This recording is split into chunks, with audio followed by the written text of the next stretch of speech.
Okay, hello everybody. Hopefully you can all hear me nice and well. This is a new microphone that we have, so it should be crispy sounding and clear. All right, thank you very much for joining me. This is Tony from MACROACE, also the head financial analyst at FinancialJuice. Let's go through some prep for non-farm payrolls. Let's get right into it.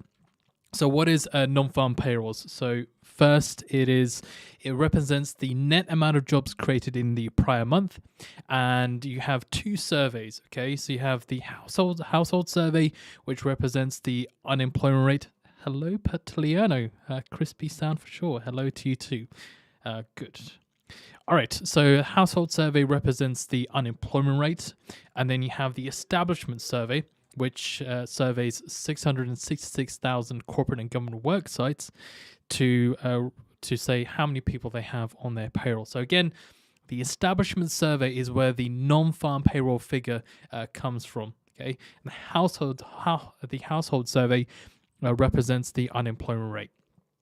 All right, so if we carry on, so how does it affect the markets? So you have currencies. Usually a better than expected report is favorable for the dollar, whereas and also usually when the Federal Reserve isn't in its tightening phase, good jobs report leads to stock markets seeing an increase as well. The reason being, if the economy is doing better overall, that means that consumers there is more opportunity for consumers to spend money on goods and services, and that also drives productivity as well and adds to GDP of the US. Then the bond market on the other side, if we're thinking about bond yields and bond prices, so whenever bond yields go down, bond prices go higher. If you do get a really good report, you generally see that the bond yields see a move towards the upside. Again, it's the expectation that the economy is doing well, and traders or investors, instead of staying in bonds, they might flip to trading stocks instead and riskier assets.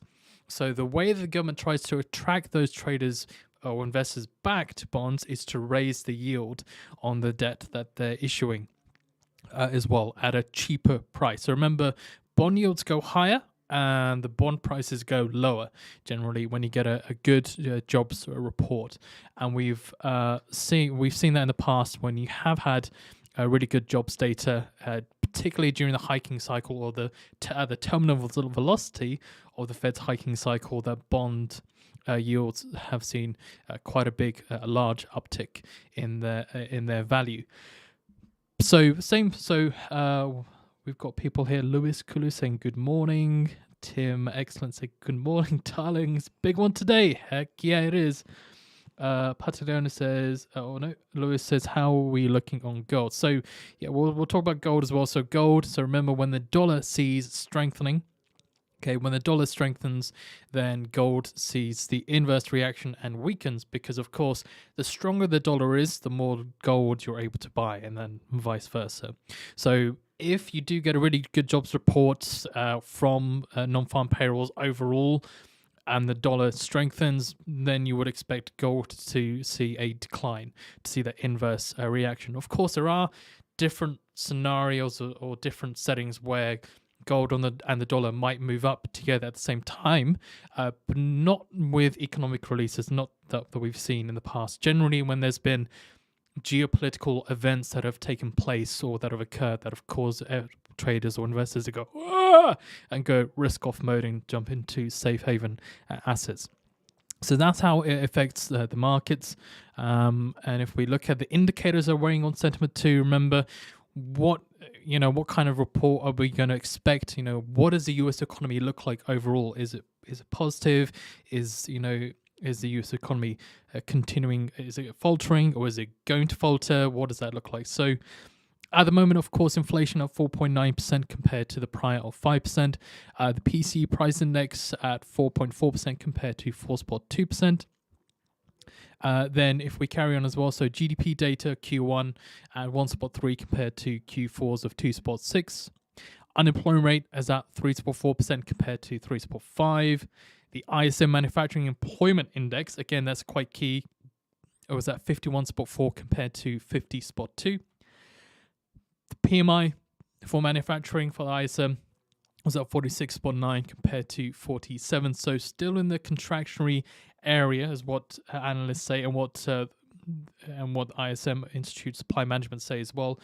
50 and above shows expansion, below 50 shows contraction. Particularly if you're getting towards 47, that's when you're showing recessionary signs within that industry. Services side, employment index was at 50.8 compared to 51.3, so showing a little bit of slowdown in the prime month. Services PMI was at 51.9 compared to 51.2. So remember, we get the ISM non-manufacturing data or the services PMI data next week as well. So we'll get a better idea as to what the services side of the US economy looks like. So as I said, services PMI was at 51.9 compared to 51.2. JOLTS, what we had this week as well, was at 10.103 million compared to the prior of 9.590 million. Employment costs was at 1.2% compared to 1%. ADP again, what we had this week as well, was at 278k compared to the prior of 296k. So you can see that the overall the US economy, inflation in CPI data is coming down, albeit not as fast as it was previously in the past when we had previous reports. The PCE data, though, that's another worry that the Federal Reserve, of course, it's their key measure or key gauge of what inflation is like in the US. That's their preferred measure because it represents the whole of the US, including not just urban areas, but also the rural areas too. So they get a better understanding of what is inflation actually like. Remember, the CPI data represents the urban area spending and what the prices are like. They're excluding rural areas. Of course, that's where most of the money is spent. But again, you can see that there are some concerns for the Federal Reserve that maybe they need to continue raising rates, albeit some couple of members have said that there could be a chance, or that maybe we could skip June hike, but not saying that that's where we're going to pause altogether. But we could keep going on raising rates, but more of it's taking a less aggressive stance with the rate hiking cycle. All right, so if we carry on as well, so the triggers then for the economic release, what we want to know, what kind of movements should we expect, or how big of a movement should we expect to see, enough to see a market reaction. So that for non-farm payrolls, according to economists, they've got a high estimate of 252k. So the current median estimate is 195k. So you're looking at a 60k deviation. On the low end, you're looking at 100k, so a 95k deviation. Ignore that 90, but you're looking at 95k deviation. The unemployment rate with a high estimate of 3.6% and a low estimate of 3.3%. Average hourly earnings, bearing in mind this is for the year on year, okay, with a high estimate of 4.5% and a low estimate of 3.5%. Private payrolls, 227k with a low estimate of 100k. And if we look at the investment bank views as well, so what are they expecting the non-farm payrolls to figure to come in at? So Bank of America looking at 180k, JP Morgan 186, Nomura and Morgan Stanley. Nomura looking at 220k, and Morgan Stanley at 140k. So overall, everyone besides Nomura is looking at a smaller figure compared to the median estimate overall of the analysts and economists. So if you do get a more anemic report overall from non-farm payrolls, and we'll look at the deviations later on, that could be very detrimental to the dollar, but it could also have a detrimental effect to the stock market as well. And the reason why I say that is because in the past, we've had it where ADP or non-farm data and JOLTS data, you've seen the dollar and the S&P 500 move in the same direction. That's for the JOLTS data. For non-farm, you had an initial move down because of average hourly earnings coming in higher than expected, but then it quickly reversed and started to move back towards the upside. So is good data good data? Yes, but not yet. because there are other factors that weigh in on the report, such as the average hourly earnings or the wage data that we get in the US, that still has a strong enough effect, or still is very important for the Federal Reserve to monitor and make sure that doesn't get out of hand. So if there is an increase in average hourly earnings,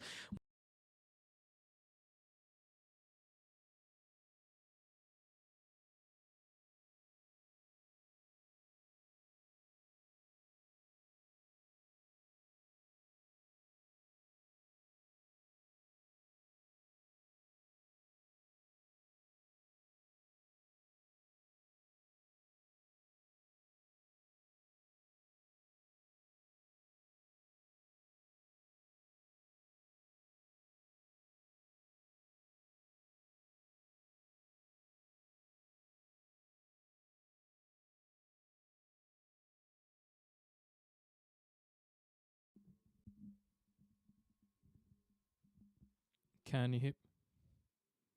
Can you hear me now? Can you hear me now? Whoops. Can you guys hear me? Am I back? I should be back. Okay. All right. I think I'll. This mic, although it is great, it's so great. I love this mic. It sounds so delicious. Sometimes it is a little bit finicky. It does cause some issues, but it's so great. Okay. All right. We're all good. We're back. Let's get back to looking at the report then. So the previous report for non-farm payrolls in April. So total non-farm employment increased by 253,000 in April, compared with the average monthly gain of 290k over the prior 6 months. Employment continued to trend up in professional and business services, health care, leisure and hospitality, and social assistance. And then the Federal Reserve and government views as well, mostly the Fed views. But Fed's Goolsbee said that jobs part of the Fed's mandate is going well, inflation is not. Powell said that inflation may be more responsive to changes in the job market. Fed's Waller says more loosening of the very tight labor market needs to be seen to help take the heat off high inflation.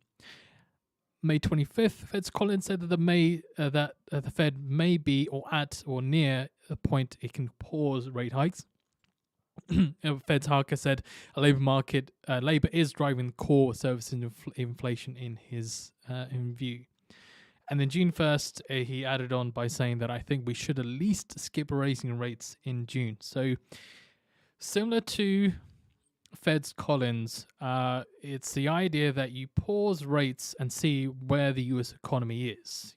Does inflation start to tick back up, or do you see inflation continuing to go down because rates are high enough to quell the demand for taking out a loan, or maybe taking out a loan for businesses and consumers. And instead, thinking about cutting back on their spending, and then that will decrease CPI, and that bring down prices as well across the board, not just for the CPI, but also for the PCE price index.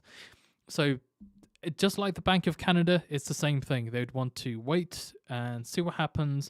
And if they need to do something else, if they need to do more rate hikes, then that is an option for them to take. But overall, besides inflation, the job market, again, is still, as Powell had noted, that inflation may be more responsive to changes in the jobs market. So this is what I wanted to kind of have a look at too. I'll show you how JOLTS data, or the ADP data had a reaction in the markets. So investment bank views. So you have Saxo Capital Markets. Chanana said that U.S. government bond liquidity issues would mean a deluge of bonds to restore reserves. And hawkish of repricing of Fed could become stronger with hot jobs data. We've seen in the past when jobs data has been hotter than expected, that traders have repriced whether or not they expect a hike in the upcoming month or further down the line as well. So the debt deal scenario. Okay, so this is one thing. with the deal more, now done. I'm just waiting for Biden to sign it. But one of the things that was causing a lot of the market volatility last week or over the last couple of weeks is, of course, whether or not the debt deal will be done. And we got to the brink of maybe running out of cash in the US, on June 1st, or the new deadline, which was June 5th. Okay, getting very, very close to it compared to other debt negotiations. We probably haven't been that close to somebody saying, okay, yeah, we've got about a couple of days here, guys. Let's get something done.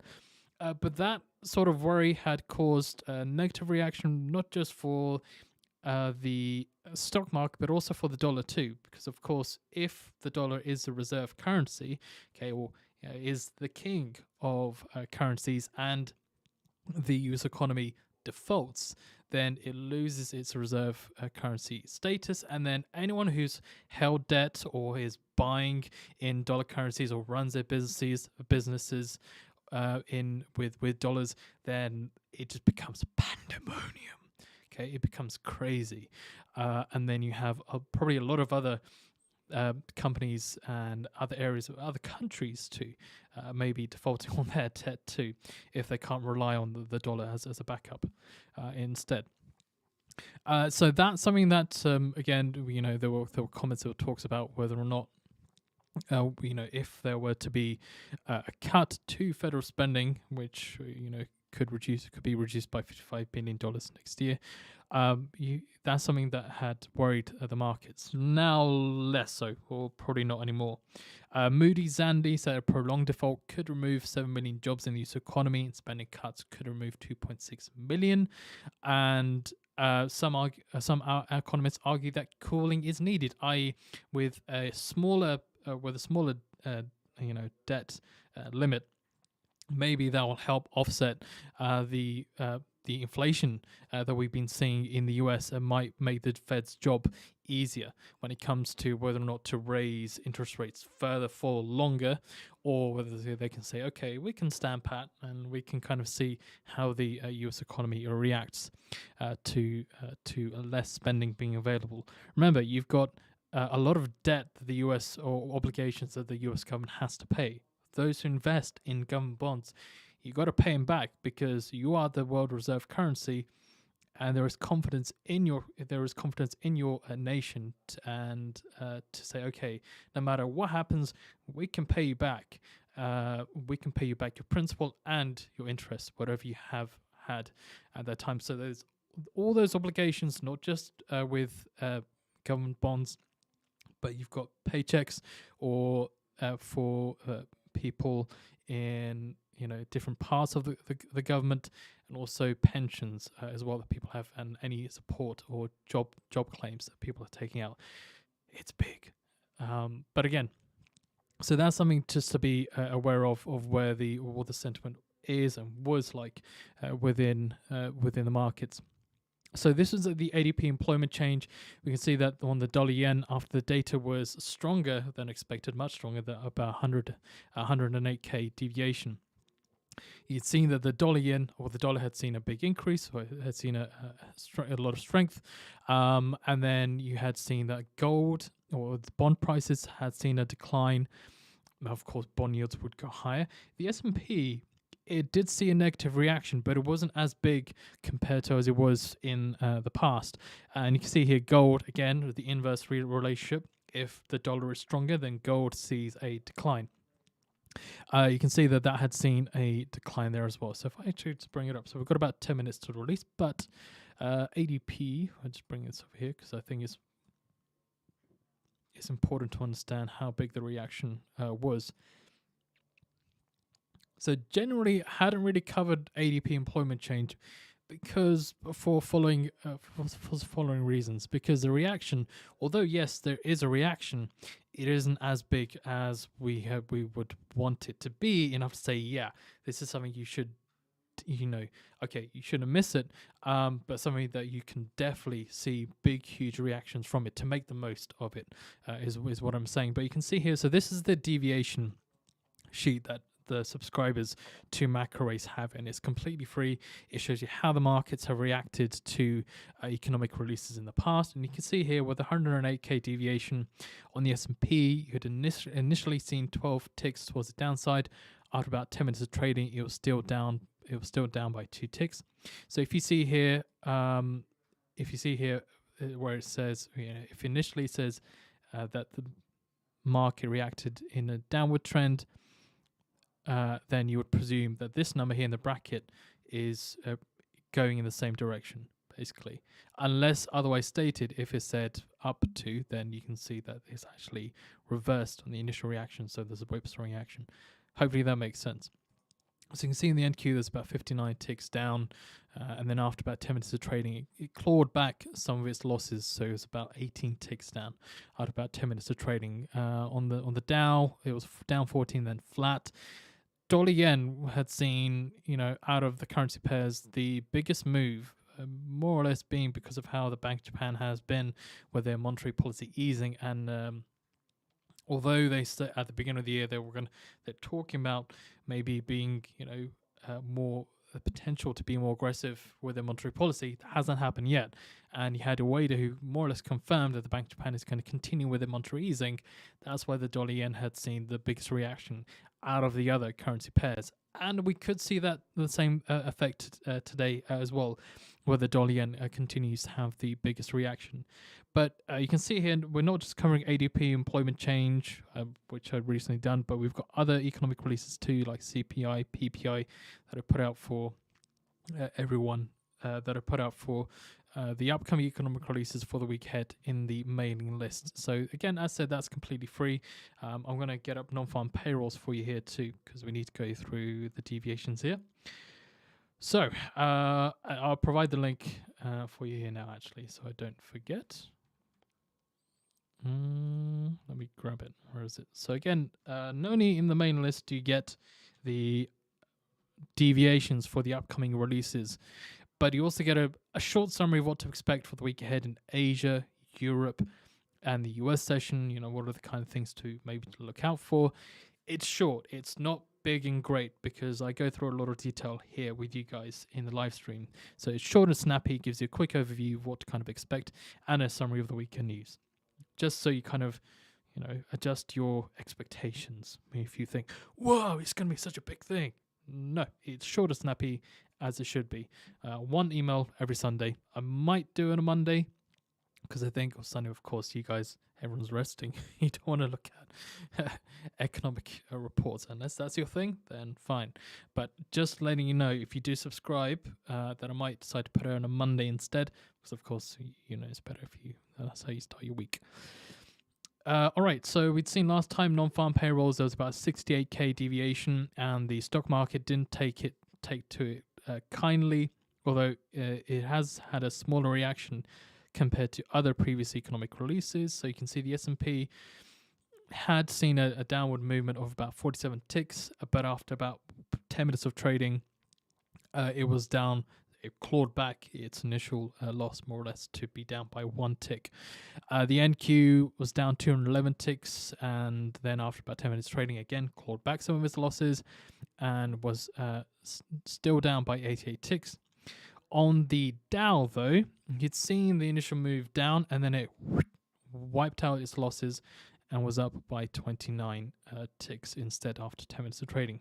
But, as I said here, so the dollar yen consistently has seen the biggest reaction in the markets, besides maybe a couple of reports here and there, a couple of months here and there, but has seen the biggest reaction in the markets. So you can see here on the initial move that there was about an 85.5 pip move towards the upside on the dollar yen. Okay, actually, we did go over 100 last time, so we got 100. We got 100 there back in February, and 2nd of December we got 100 back there, 110. Yeah, so near enough trying to get the reaction.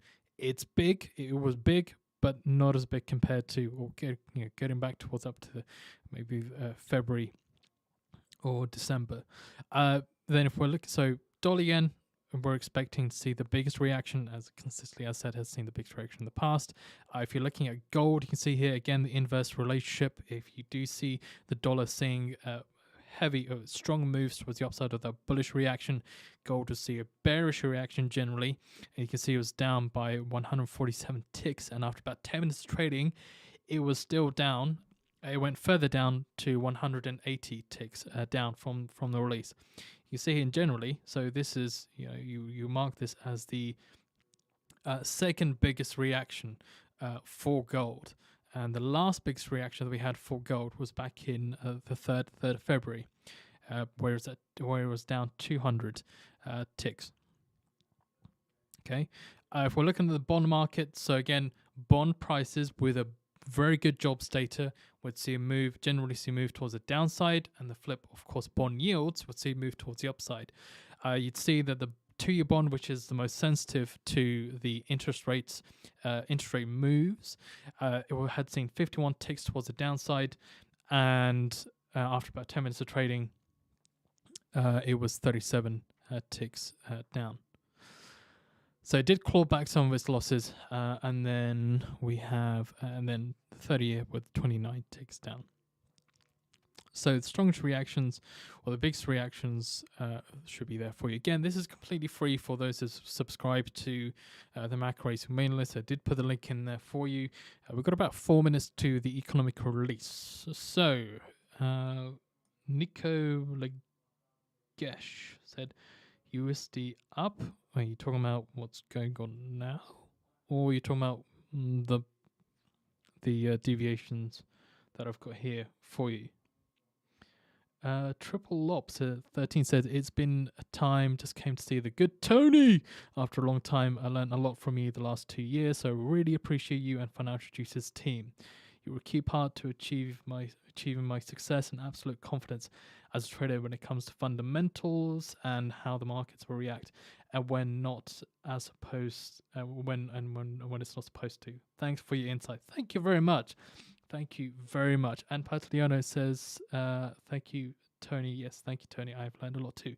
Yes, David, we have 3 minutes left to the report. So that's deviation. So what we're looking at ourselves, I think we'll be more or less looking at a similar deviation ourselves, maybe at around 70K to see a deviation, considering with the last report that we had.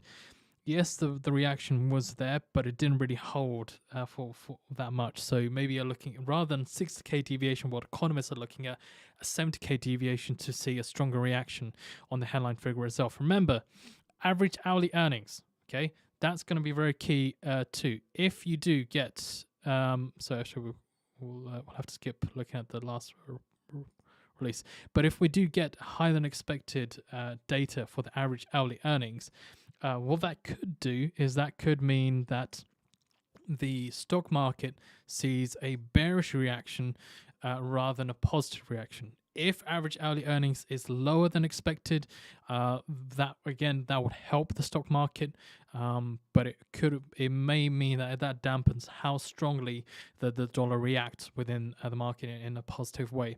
But again, looking for about a 70K deviation on our side for a decent reaction. If again, so average hourly earnings is going to be the key focus for. If you're looking at the stock market, if it does tick up higher than expected, then you could get a negative reaction. If it stays lower or as expected or is lower than expected, it might see more of a positive reaction from the stock market. But then it also depends on how strong the jobs data comes in. So it's quite mixed at the moment with the jobs data. Let's get okay, we've got about 40 seconds left. Let's get our TICKSTRIKE working. Let's get it up for US releases. Okay, there we go. So we've got the Dixie here on TICKSTRIKE. Okay. So we're looking at dollar yen, 2-year bond price here and the S&P here. Okay, so if I just get rid of that. Okay, so bond prices here and gold there. See how this reaction, what the reaction we have here. Okay. 339k, 339k, higher than the forecast of 195k. Private payrolls, 283k, 283k, higher than the forecast of 165k. Average workweek hours, 34.3, 34.3, lower than the forecast of 34.4. Average hourly earnings ticked down to 4.3%, 4.3% lower than the forecast of 4.4%. What has it got? Manufacturing payrolls minus 2k, lower than the forecast of 5k. What else? The unemployment rate ticks up to 3.7%, 3.7%, higher than the forecast of 3.5%. All right. And average hourly earnings, month on month, 0.3% as expected. So, all right. Hopefully everyone saw that. So there was the initial move towards the downside, okay, and then pop towards the upside for the S&P. Bond prices still heading lower, the dollar heading higher. This is choppy. Yeah, so choppy reaction from the stock market. So okay, let's break it down. The employment data was much stronger than expected. Okay, and so that. But you also had, so that could be one reason as to why the S&P saw the initial move down, but then it saw a move back towards the upside because of the average hourly earnings year on year did tick down by 0.1% to 4.3%. But now what it's dealing with is that maybe the Fed maybe has to deal with, and also the unemployment has ticked up to 3.7%.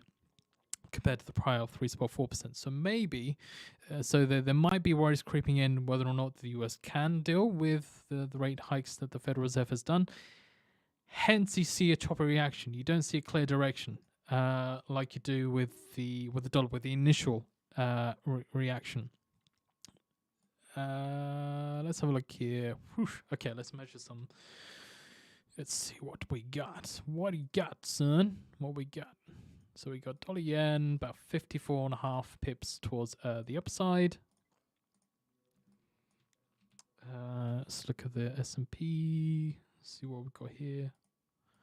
Oops, about 60, about 59 ticks down. And then, of course, it did go back up. So then, oops. Oops, sorry, no, hold on, let me do it again. Oops, that was wrong. Let's go. Okay, whoops. Okay, let's see. Sorry, that's about 43 ticks down. And then, whoops. There we go. Get it back. 43 ticks down, and then it jumped back. There we go. About 22 ticks. So it's confusing data. This means that analyzing what to kind of expect for non-farm payrolls for jobs data just made it a bit more difficult.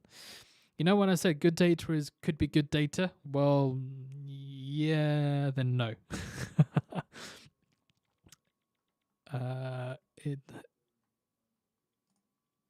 Okay, so dollar yen, 54.5 pips. Up I said. Let's look at bond prices.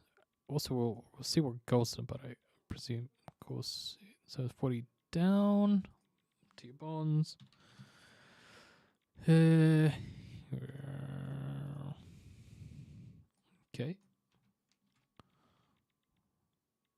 All right. Okay, about 79 ticks down on gold. Okay, so it looks like the S&P has found its rhythm, maybe, and is now moving up or moving above where it was pre-release. And also the initial little peak that it had, or little jump that it had there after the initial decline. All right, let's see what else we have. So we had Patagona saying that the Fed will pause for sure. Can't understand why gold hasn't spiked. Well, it's so you have, of course, the non-farm payrolls data itself, which was much stronger than expected. Hence, you had seen an initial jump on the dollar and a decline on gold. But then to kind of moderate how strong the dollar reaction is, you've had the average hourly earnings, which has come in lower than expected by 0.1%. So that's kind of moderating it and not letting it fly to the moon. So if it was higher, if average earnings did come in higher than expected, we probably would have seen, we might not get this sort of reaction where it's quickly reversed its initial reaction. We probably would have seen it go or continue to go higher. All right, so unemployment ticked up. Yep, sometimes spike is delayed, happened before. Markets might settle on this being a Goldilocks number. Okay. So that is basically the economic release. That's all we need to cover for today. Thank you very much for joining me live for this live stream. I hope I hope you guys found the information useful. Don't forget also FinancialJuice live. Okay, live voice and text feed is where we have everything all in one place. You can see TICKSTRIKE kind of popping off. Let me close it. Let me kind of just close it for now so you can kind of see the website. So FinancialJuice Live, what is it? So a live voice and text service to keep you up to date with market moves and news and what's going on around the world, all in one place. So you have your voice news here.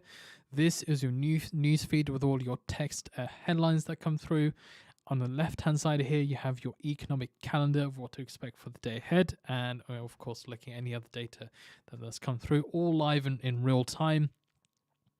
And also, here you have a need-to-know market risk, so you can understand what are the risks to be aware of for the day ahead, or what's already happened that's caused a market reaction, and then something to bear in mind. So, of course, earlier on, we had in the European session, China considering property support package to boost the economy. So Chinese yuan strengthened, crude oil strengthened, and also stock indexes also strengthened too. So that's also something to bear in mind because of what the Chinese said that they were reported that they're going to do. So again, the confidence of whether or not China can recover from its economic slump that it's seen recently with its economic data. Can the Chinese bring the economy back, out of the pits and make it prosperous again?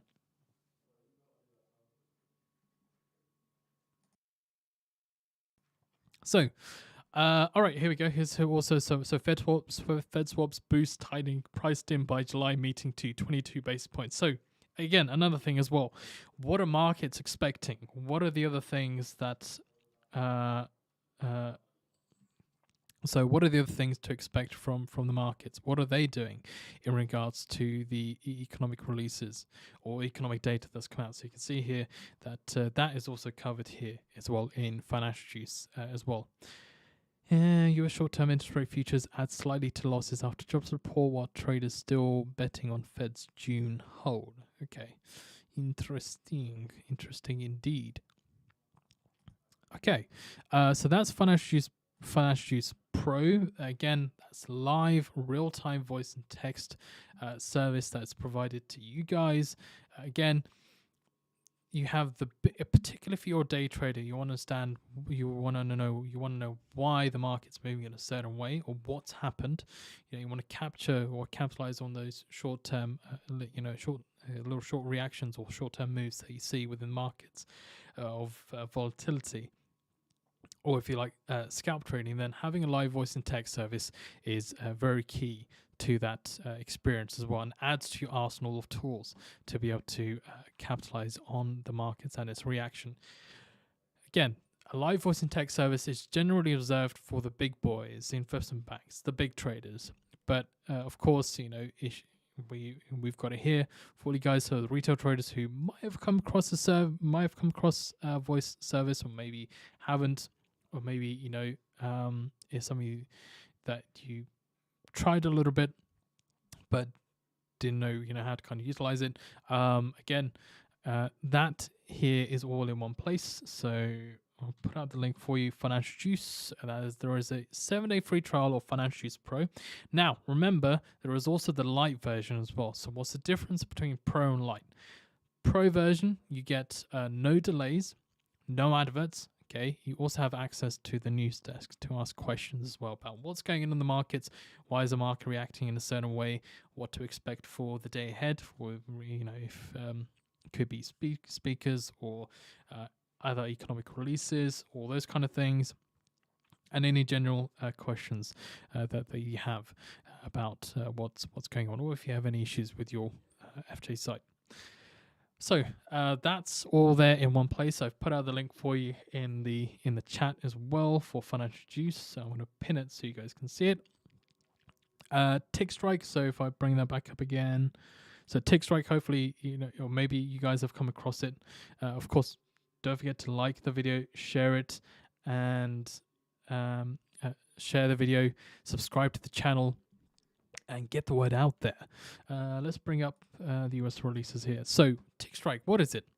TICKSTRIKE allows you to listen to order flow, or another way to put it, shows you how strong the buying or selling momentum is within assets or a certain asset that you're looking at. Okay, so here we're looking at the dollar yen.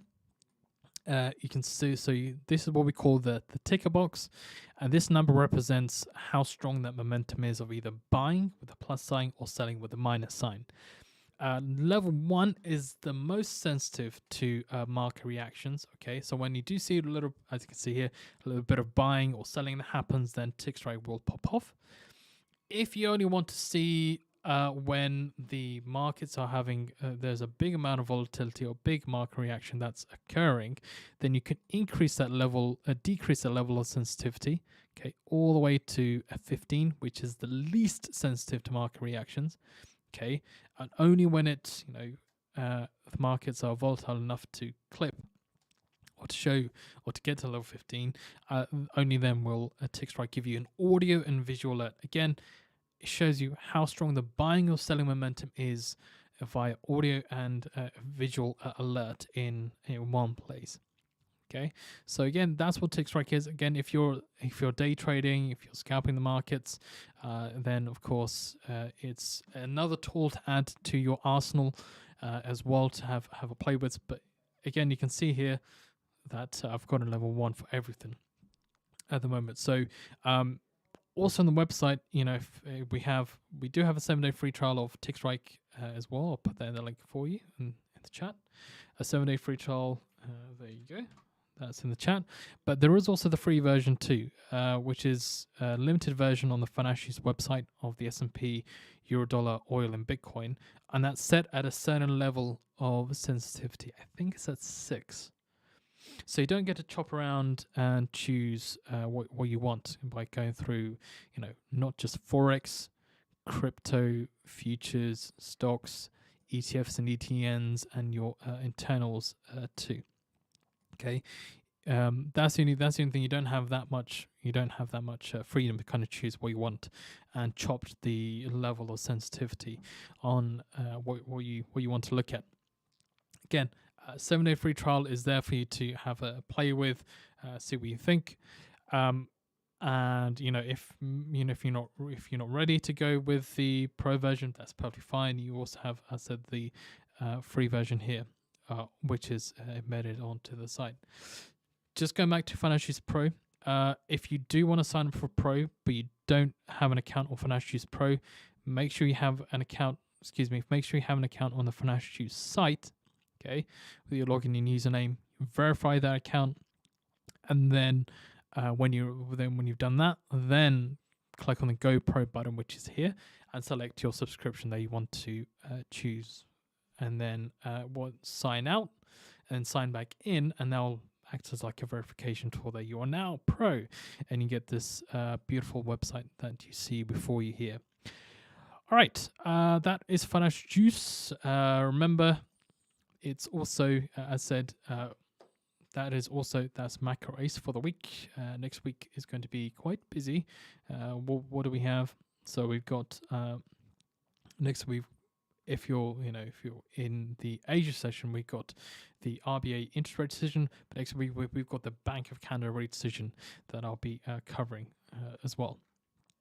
All right, ladies and gents, thank you very much for your time. Don't forget to like the video, share it, subscribe to the channel. I can already see some of these origin codes. The bell notification now turned on for the channel. All right, thank you very much. I will see you guys next time. Take care. Bye.